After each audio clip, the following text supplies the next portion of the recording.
اب آپ کے سامنے خطیب اہل بیت جناب مولانا تصور عباس حیدری صاحب انہاں دی آمد تے بابا سے بلند صلوات.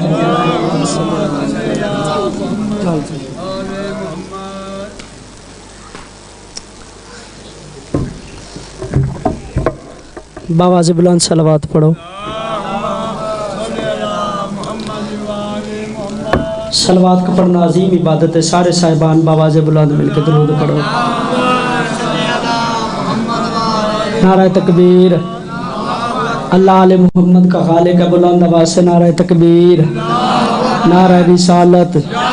نعرہ رسالت. مل کے بولو, سارے بولو, اونچا بولو, حیدری. مل کے بولو, حیدری. حسینیت, حسینیت, یزیدیت, یزیدیت. بابا سے بلند تر صلوات. دعا برائے ظہور امام زمان علیہ السلام. بسم اللہ الرحمن الرحیم. اللہم کل ولیک الحجۃ بن الحسن علیہ السلام صلواتک علیہ وعلی آبائہ فی ہذہ الساعۃ وفی کل ساعۃ ولیا وحافظا وقائدا وناصرا ودلیلا وعینا حتی تسکنہ ورزقاتا وتمتعہ فیہا طویلا. یا رب محمد وآل محمد واجل فرج آل محمد. بلند صلوات. بسم اللہ الرحمن الرحیم. انما یرید اللہ لیذھب عنکم الرجس اہل البیت ویطہرکم تطہیرا. بلند تر صلوات پڑھو. اباب ذیبکار صاحبان علم و معرفت برادران اسلامی و ایمانی حبدران آل رسول موالیان ولیہا قضاتران مظلوم کربلا. کوئی لمبی چوڑی مجلس نہیں, باعث بانی کی حیثیت زیب ممبر ہوں. صرف سیدہ کی فرست میں سارے ذاکروں میں سے چھوٹا ذاکر ہونے کے ناطے اپنا نام لکھوانے کے لیے زیب ممبر کھڑا ہوں. اجازت ہے جی ذکر پاک شروع کیا جا سکے. صبح سے مجلس جاری ہے. سب مجھ سے بہتر پڑھنے والے پڑھ گئے, سب مجھ سے بہتر پڑھنے والے میرے بعد تشریف فرما ہے. بھائی جان, علامہ ناصر شہید صاحب کا ایک جملہ میرے ذہن میں آ گیا, اسی سے ابتدا کرنے لگا ہوں. علامہ ناصر عباس فرمایا کرتے تھے کہ 3 جملے بہت عجیب طریقے سے بولے جاتے ہیں. جی توجہ ہے صاحبان محترم کی. 3 جملے بڑے عجیب طریقے سے بولے جاتے ہیں, ان کی اصلاح کرنی چاہیے.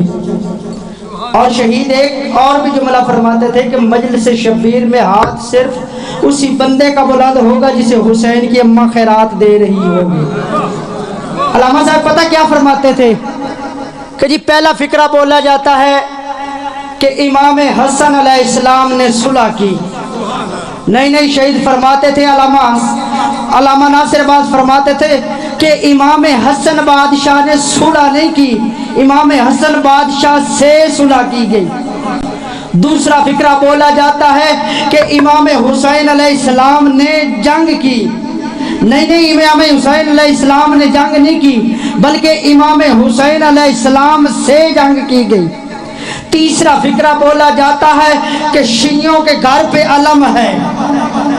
بھائی جن کے گھر پہ غازی کا علم لگا میری بات کی تائید کرنا. تیسرا جملہ بولا جاتا ہے کہ شیعوں کے گھر پہ علم ہے. نہیں شیعوں کے گھر پہ علم نہیں, بلکہ شیعہ کا گھر علم کے سائے میں ہے. بھائی شیعہ کا گھر علم کے سائے میں ہے. جب بھی حسین علیہ السلام کو ماننا تقدیر کے چکر سے نکل کے مانگنا, جب بھی حسین سے مانگنا تقدیر کے چکر سے نکل کے مانگنا. حسین کس بادشاہ کو کہتے ہیں؟ حسین اس سخی کو کہتے ہیں کہ جو مقدر میں نہ بھی لکھا ہو عطا کر دے, اسے حسین کہتے ہیں. اگر کسی کو سمجھ نہیں آئی تو میں آپ کی ذہن دہانی کے لیے جملہ پڑھ دیتا ہوں. راہب گیا تھا دربار محمدی میں, بات میری قوم کے بچوں کو یاد ہے لیکن تائید جناب کی جاتا ہوں. راہب گیا تھا دربار محمدی میں, دربار میں حاضر ہوا, کہنے لگا یا رسول اللہ لوح محفوظ کا مطالعہ کر کے بتائیے میرے مقدر میں اولاد ہے یا نہیں. اللہ کے نبی نے لوح محفوظ کا مطالعہ کر کے بتایا راہب تیرے مقدر میں اولاد نہیں ہے. بھائی جان راہب روتا ہوا دربار محمدی سے باہر نکلا. جیسے ہی گلی سے گزرانا کیا دیکھا کہ حسنین کریمین باہر مٹی سے کھیل رہے ہیں. بھائی جان کیا کھیل رہے ہیں؟ وہ تیرے بچوں کی طرح ہیں کہ جو مٹی سے کھیلے. نہیں نہیں نہیں نہیں نہیں بھائی یہ کھیلے یہ تو کھیلتے کھیلتے آدم بنا دیتے ہیں. بھائی امام حسین کا سن چھوٹا تھا, امام حسن بادشاہ بڑے تھے. حسین حسن سے کہنے لگے بھیا حسن زندگی میں پہلی دفعہ دیکھا ہے بندہ ہمارے دربار سے خالی واپس جا رہا ہے, بندہ ہمارے دربار سے خالی واپس جا رہا ہے. بھیا اس سے پوچھا نہ جائے وجہ کیا ہے. امام نے اس بندے کو راہب کو قریب بلا کے پوچھنے لگا بندہ خدا ہماری زندگی میں پہلی دفعہ دیکھا ہے بندہ ہمارے دربار سے روتا ہوا خالی واپس چلا جائے, وجہ کیا ہے, مہاجرہ کیا ہے. یہ کہنے لگا مولا میں آپ کے نانا کے حضور حاضر ہوا تھا, پوچھا یا رسول اللہ لوح محفوظ کا مطالعہ کر کے بتائیے میرے مقدر میں اولاد ہے یا نہیں. آپ کے نانا نے کہا جا راہب تیرے مقدر میں اولاد نہیں ہے. حسین کہنے لگے وہ بدبخت دنیا کی کسی چھوٹی عدالت میں جانا ہو تو کم از کم ایک وکیل کی ضرورت ہوتی ہے. چل آج میں حسین تیرے ساتھ چلتا ہوں دربار محمدی میں تیرا وکیل بن کے. بھائی جان حسین گئے راہب کے ساتھ, حسین گئے راہب کے ساتھ جا کے سلام کیا السلام علیکہ یا ایھا النبی, اے نبی میرا سلام قبول کیجئے. اللہ کے نبی نے کہا یا حسین آج تو نے لہجہ بدل دیا, وجہ کیا ہے؟ کہنے لگا یا نبی اللہ آپ کے دربار سے بندہ خالی واپس کیا مجھے اچھا نہیں لگا. نانا اس کی وجہ کیا؟ بیٹا اس نے کہا کہ مجھے بتاؤ میرے مقدر میں اولاد ہے یا نہیں. بیٹا میرے لوح محفوظ کا مطالعہ کیا, اسے بتایا تیرے مقدر میں اولاد نہیں. حسین کہتے نانا اگر اس کے مقدر میں اولاد ہوتی یہ ہمارے در پہ آتا ہی کیوں؟ بھئی اگر اس کے مقدر میں اولاد ہوتی, آخری جملہ فضیلت آل محمد کا, اگر اس کے مقدر میں اولاد ہوتی ہمارے در پہ یہ آتا ہی کیوں؟ نانا اگر آپ کی اجازت ہو میں حسین اسے بیٹے دوں. آہا سبحان اللہ. بھائی اسی دربار میں محمد بھی بیٹھے ہیں, علی بھی بیٹھے ہیں, علی کے بیٹھے ہوئے شاہ جی حسین بیٹے دینے لگے ہیں.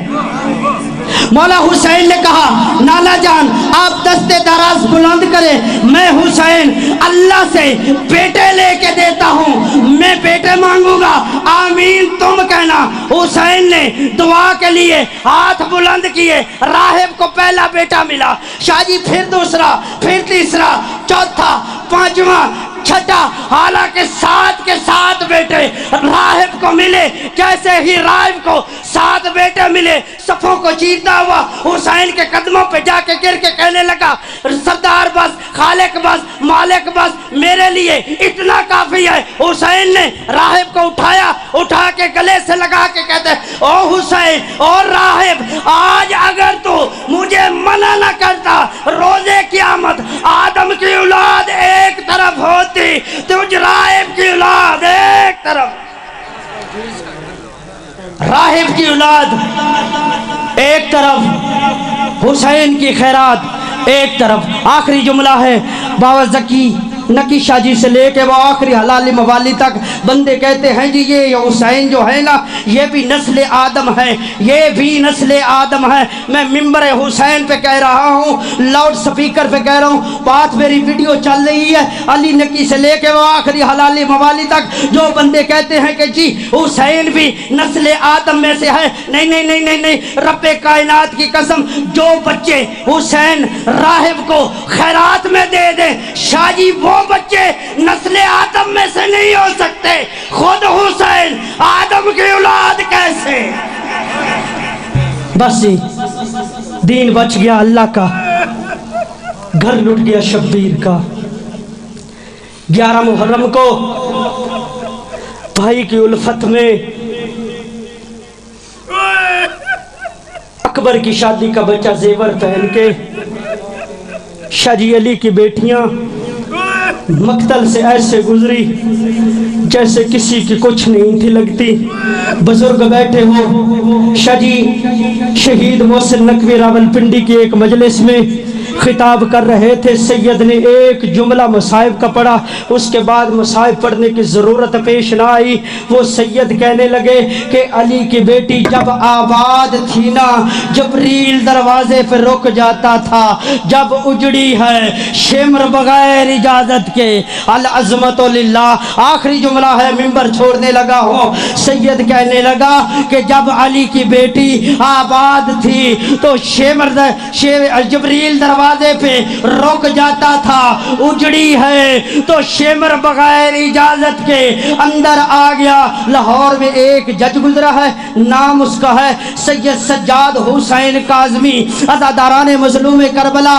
یہ سید جب اپنی کرسی پہ آیا نا, جو مجرموں کو آواز دیتے ہیں ان میں سے کسی نے آواز دی, زینب حاضر ہو. اجرکم اللہ, العظمت للہ. زینب حاضر ہو. عزادار سید تھا, برداشت نہ کر سکا, غش کھا کے زمین پہ گرا, اپنے کمرے میں گیا. جیسے ہی ہوش آیا نا, شاہ جی منہ پہ ماتم کر کے کہتا ہے, یا علی تیرا اپنا مقدر, میں 1400 سال بعد اپنی عدالت میں تیری بیٹی کا نام سن نہیں سکا. یا علی وہ بھی تو علی تھا جو 2.5 لاکھ کے ہجوم میں ننگے سر ماؤں کو, ننگے سر پھپھیوں کو لے کے چلا. اللہ لعنت اللہ علی القوم.